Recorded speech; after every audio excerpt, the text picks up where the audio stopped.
equipped with 3-inch claws and a phenomenal sense of smell.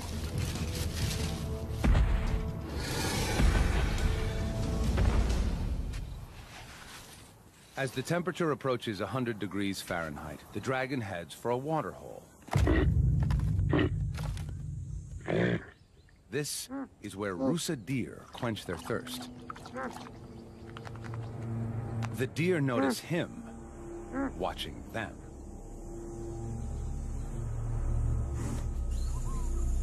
They're not giving up their drink for such a slow predator. The dragon casually ambles closer.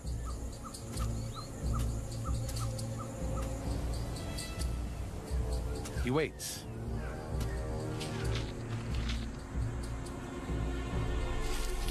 And then, just when they're lulled into a sense of security, he makes his move.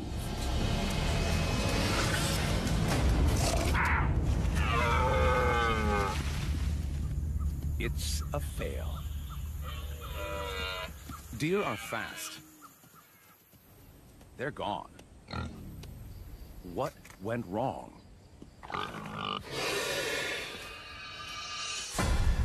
The dragon played the part of innocent bystander and worked himself closer. His top speed is 12 miles per hour. Much slower than a deer. Normally, he'd ambush his prey from a yard away. They saw him, triggering the deer's flight response. More importantly, he couldn't deploy his secret weapon. He changes up his strategy.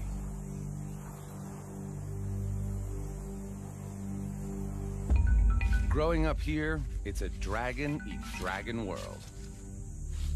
Komodos are cannibals. Especially of the young and innocent.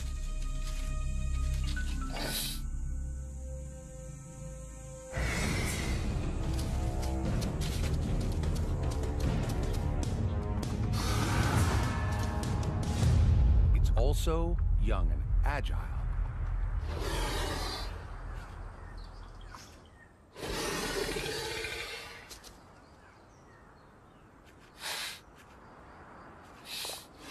Out of reach, the adult waits patiently. Young dragons make up 1/10 of an adult dragon's diet. The youngster senses that this is his only safe spot.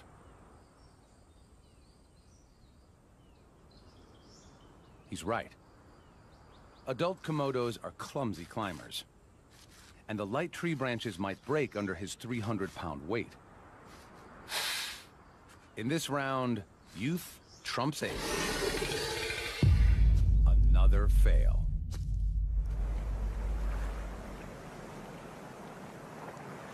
The hungry stomach of the Komodo grumbles for a new strategy.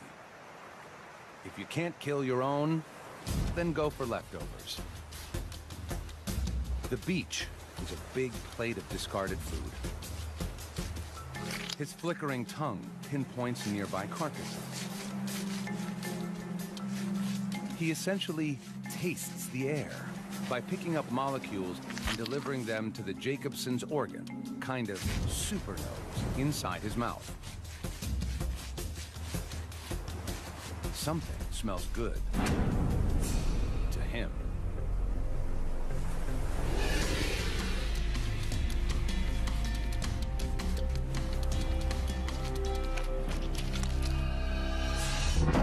Several movable jaw joints let him expand his mouth wide enough to vacuum the fish down whole, bones and all. Good thing. He hasn't eaten in days. He could gorge almost 80% of his body weight, the equivalent of 1,200 hamburgers in one sitting. But this meal is just scraps. Yet every little scrap counts. Turtle. But another dragon is already dining on the prize. Now to steal what little is left. A little intimidation, and our opportunist dives in head first. The smaller dragon stands by and watches the curious show.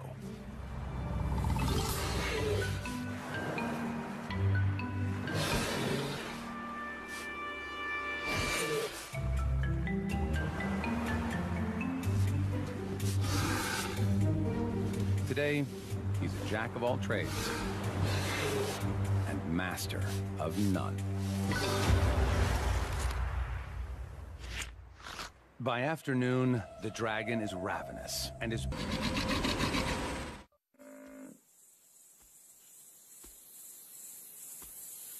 It's playing out as the dragon anticipated, even though he's nowhere near the buffalo. He has an invisible weapon: venom. His bites released a unique lizard venom into the buffalo's bloodstream. The venom's compounds are as potent as those of the world's deadliest snake and will soon send the buffalo into shock.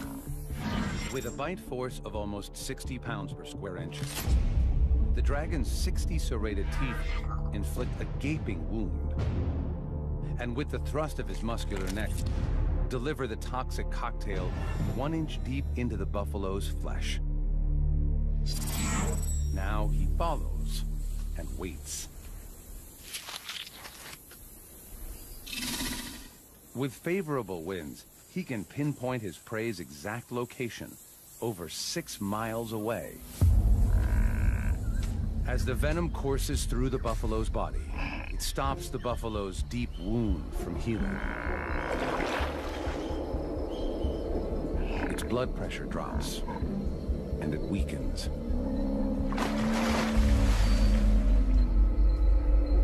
The buffalo's waterhole adds a second invisible force: bacteria from the feces-filled water, which enter the wound and all but guarantee a noxious infection.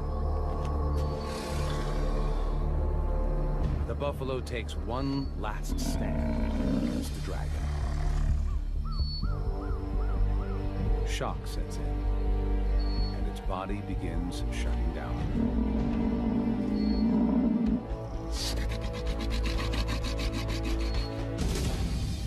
It's dinner time. Whether the dragon likes it or not, the big buffalo will be eaten family style. It's been a long, drawn-out hunt, but his venom weapon worked perfectly. It was deployed with just one bite, so he avoided injury.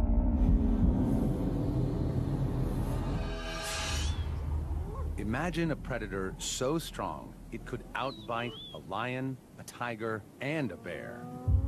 This beauty scours the African plains for her next meal. Hyenas are efficient scavengers, but can hunt if needed. Lately, she's had some bad luck.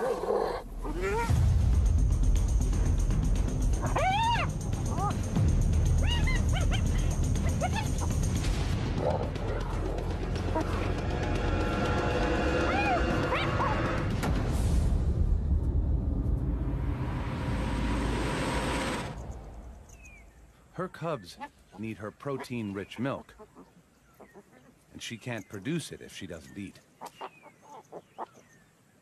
She needs food, and she needs it now.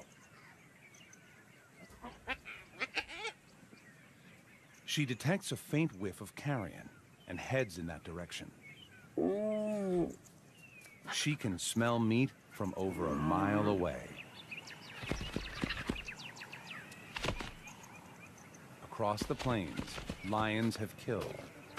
They're feasting on a wildebeest, and she'd love a part of it. Other hyenas have the same idea. But there's no hospitality here. These lions weigh twice as much as her. Pushing in is risky. Lions kill hyenas regularly.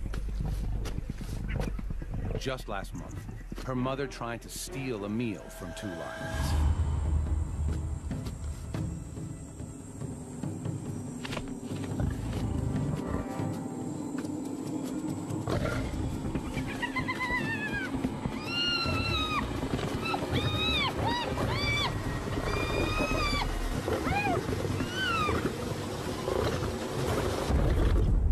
It was a gruesome loss. She knows the risks, but hunger trumps caution.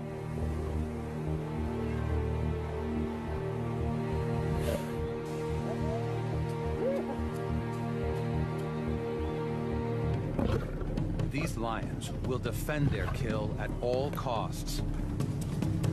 But she still goes for it. She moves in.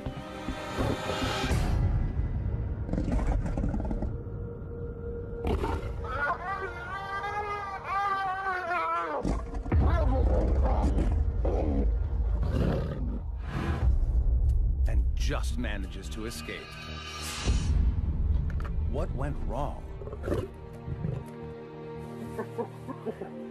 She joined forces with two fellow hyenas to muscle in on the lion's kill.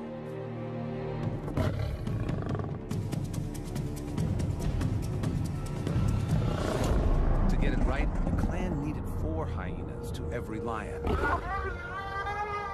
But without reinforcements, the 3 lions were just too strong, and the plan backfired. There's no point wasting any more energy here. When the stealing gets tough, the tough go hunting. Especially when all over the plains, deliciousness abounds.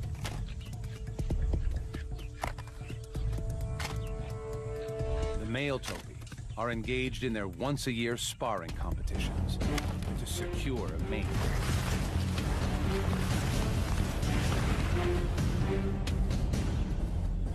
And some are just plain exhausted.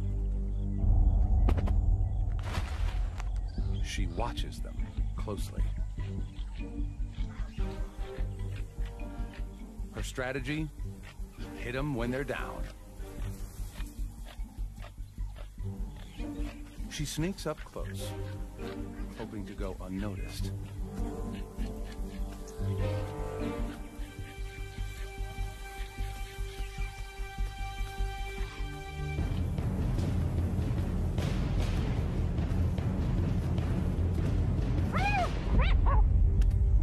It's a miserable attempt.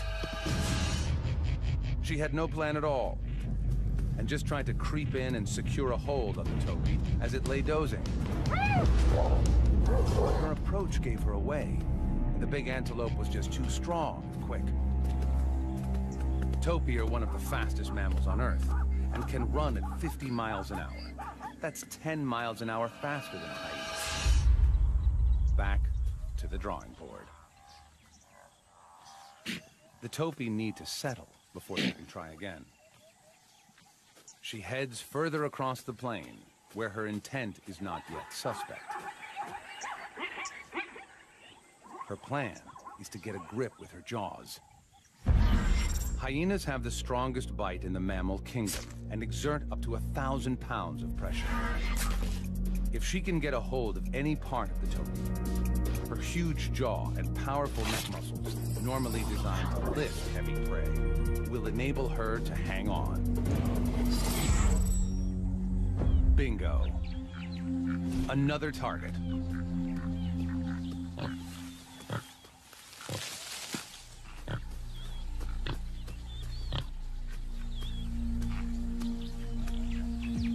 She stalks in closer.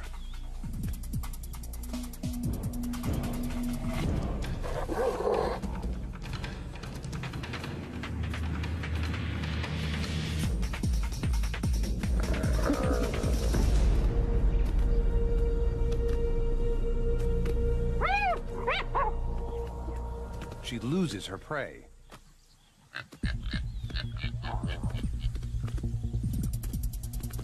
It's a fail, but that's not all. This topi bites back, double fail. What went wrong? The Topi started running before she could bite down. Still, she got a grip, but he just steamrolled her. Topi weigh 300 pounds, and they're tall. She weighs 150 pounds. Her only real weapon is her strong mouth. The force of the prey's weight outperformed the force of the predator's jaw. Then, the hunted turned the tables on the hunter and attacked. The Topi's 15-inch horns could have caused serious damage. If she'd been hurt, her hunting would be over. To bring down one of these Topi, she's going to need support. There's no shortage of help in a hyena clan. It's run by the dominant females and is like an all-girl gang. Males are smaller, and the females control access to food, mating, and the pecking order. She gathers a hunting party and heads back. Now she has some firepower.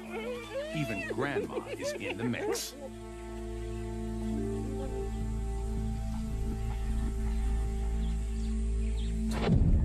The Topis spot the group immediately. A hunting party is much more obvious than a sneaky single.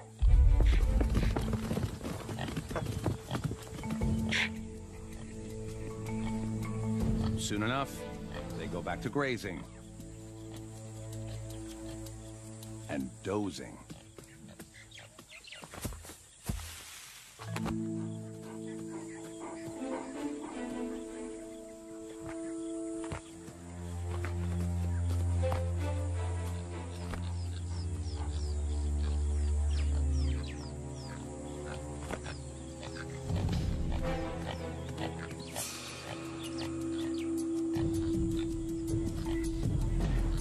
The two lead hyenas approach cautiously, quietly. The sleepy Topi is oblivious.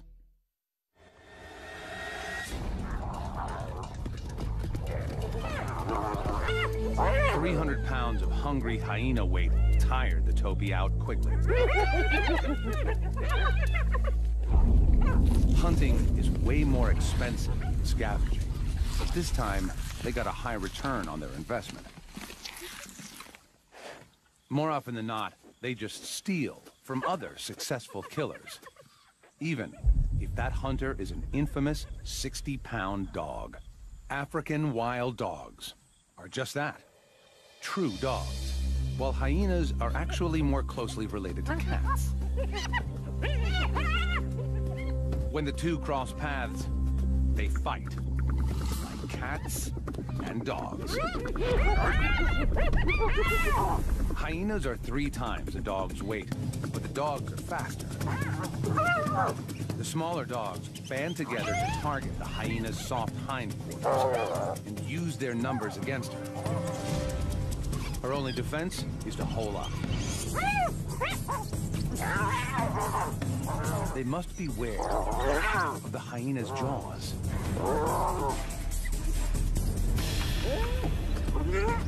The hyena stays put until the dogs lose interest.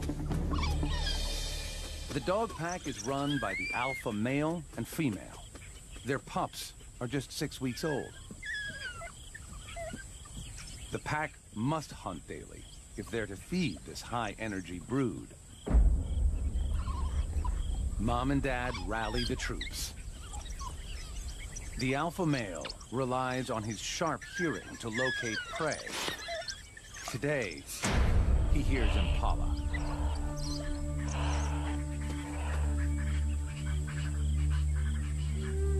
Some stalk in.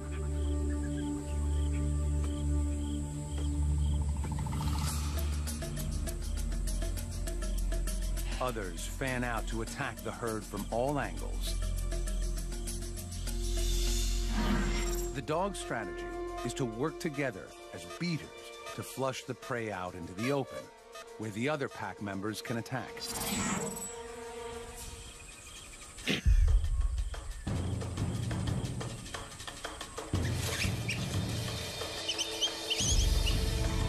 The impala scatter.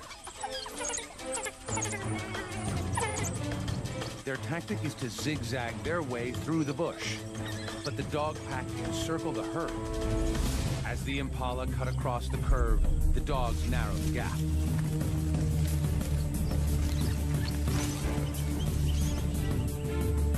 Wild dogs have the stamina to maintain a speed of 35 miles per hour for 3 miles. So it's a long chase.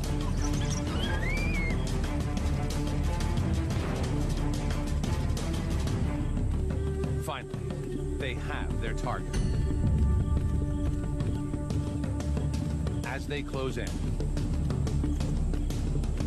the terrain suddenly changes. The plan goes dead in the water. The dogs are scared of crocodiles, so the deep river stops them short. It's a fail. Their plan seemed solid. They split up and isolated one impala from the herd. The prey had its own strategy. It deliberately ran into the water. This was a smart countermeasure. With only a 33% chance of being taken by a crocodile versus over 80% chance of being caught by the dogs, he chose right. The pack regroups and heads back to the den during the heat of the day. They'll wait until dusk before hunting again. Wild dogs expend loads of energy on a single chase, so this pack needs a payoff soon.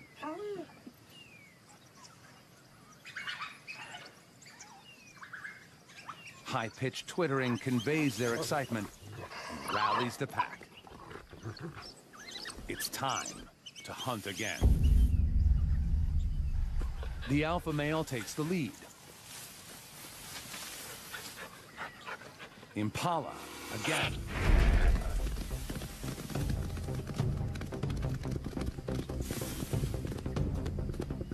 The dogs split up to take their flanking positions around the prey. As Africa's marathon runners, the dogs are equipped with large hearts and lungs to assist with speed and endurance, while their large ears act as heat radiators to help keep them cool. The dogs hunt in relay, taking turns to run down the impala until it's exhausted.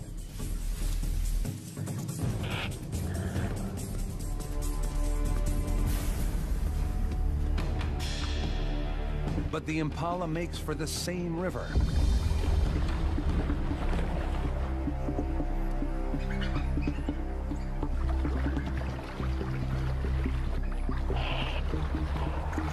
Impala tire easily in water, and the dogs know it.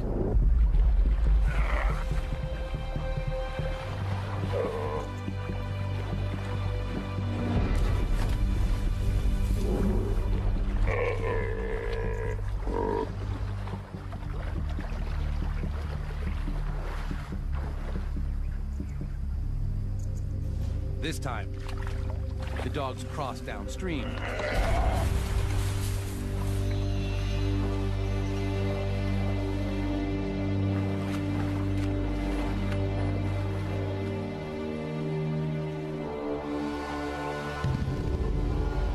Success.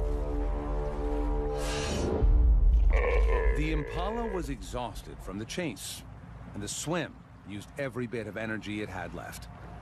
The dogs got clever, using a shallow crossing in the river.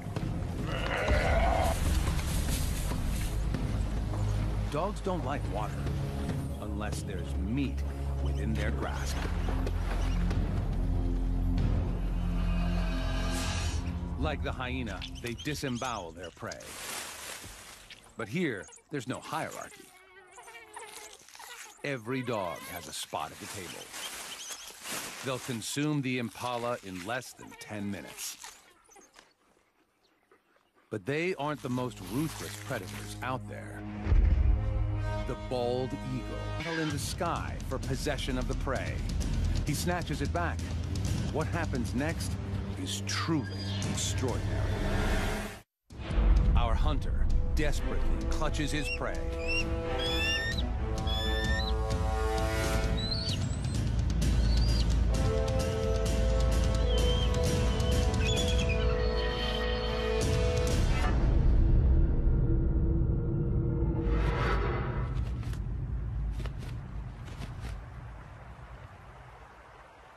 The battle is over, and his catch is gone.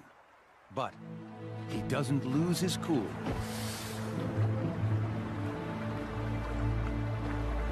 He may not be an expert fighter, but he's a good hunter.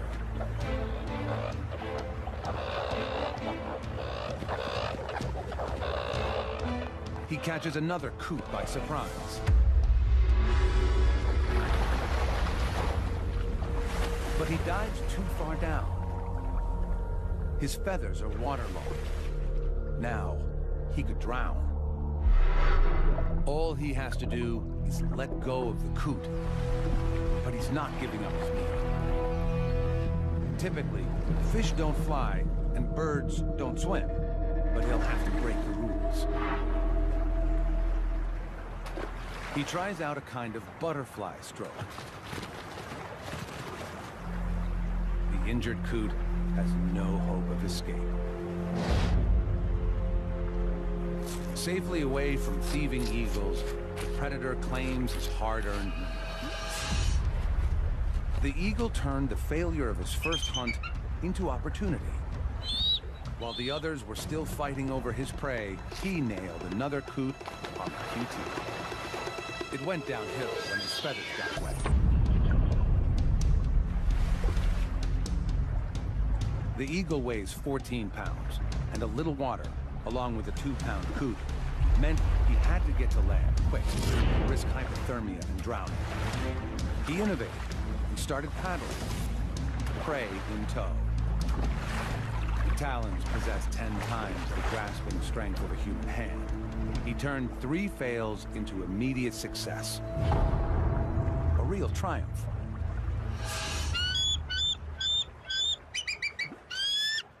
The hunt was a risk, but it's nothing compared to another eagle that goes for a bird twice as large as the coot. She finds it on East Africa's vast soda lakes.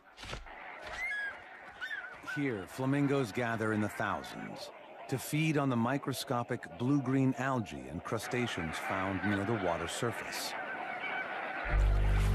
Their bills are like a filtered vacuum cleaner, sucking in the most nutritious food. Like the bald eagle, this African fish eagle is going in for some bird-on-bird action. The flamingo weighs 9 pounds. That's 2/3 the eagle's own weight. And it's 5 inches taller than the hunter. How to even begin? First, she must single one out. Luckily, her eyesight is one of the sharpest in the animal kingdom. Eyes on the sides of her face allow for an extreme 340-degree field of view, nearly all the way around her head, while her visual accuracy comes from the 1 million sensory cells in her eyes that enable her to see 5 times farther than humans and allow her to locate her prey from over 650 feet away. She can see 5 basic colors, compared to our 3, giving her a super ability to pick out highly camouflaged prey. The birds on the outer edge suspect a threat. Panic spreads quickly throughout the tightening flock.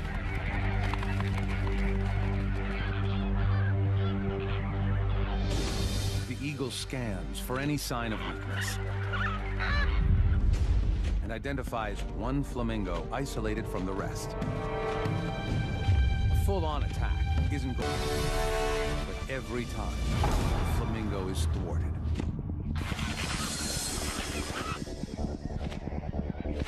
The flamingo is losing energy fast. Now, the eagle gears up for her final mastery move. The eagle's hunt is going according to plan. She's isolated the flamingo and is wearing it down. Now, to collect her reward. But it's too heavy. If you can't go up, try going down. She pushes the flamingo underwater, hoping to subdue it. Now, to get it to shore. But suddenly, she aborts the operation.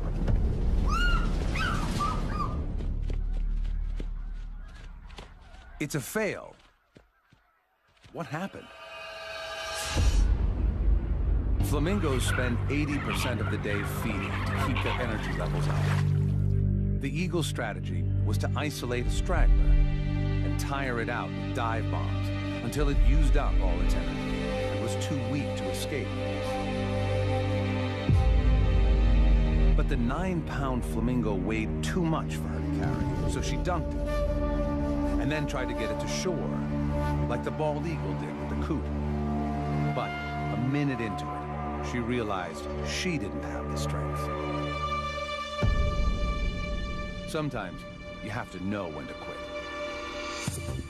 What's the point of calories gained from this meal if it costs even more calories to get it? Hunting costs energy, especially when you're still learning how to do it right. This young leopard searches for supper. He's been with his mother for nearly 2 years, but now he's on his own.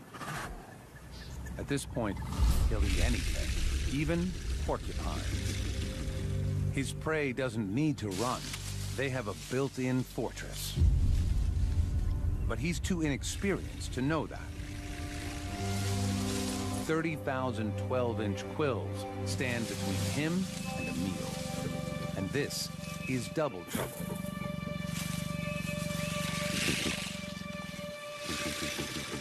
He knows they're vulnerable from beneath, but he can't figure out how to get there. He has the right idea, but his execution is far from perfect. The quills can lead to septic wounds that can be fatal. The leopard tests the limits, unsure of how to proceed.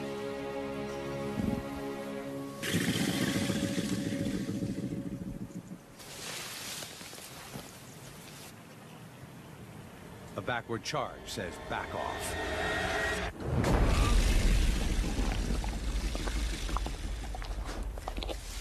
One, 0 to the porcupine.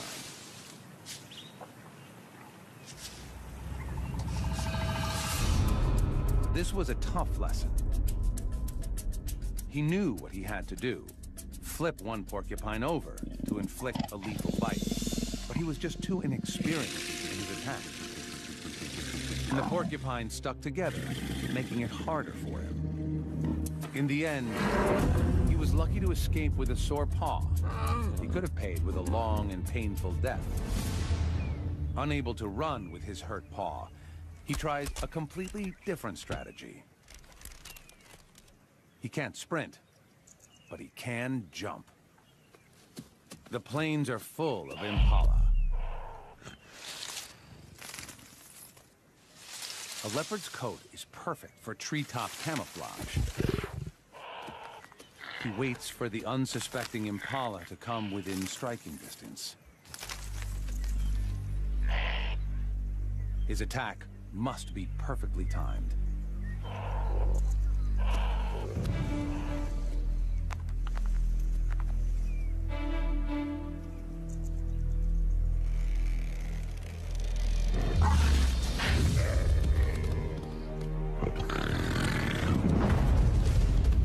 He misses and gives chase. Leopards can normally reach 35 miles an hour, but he has a quill in his paw.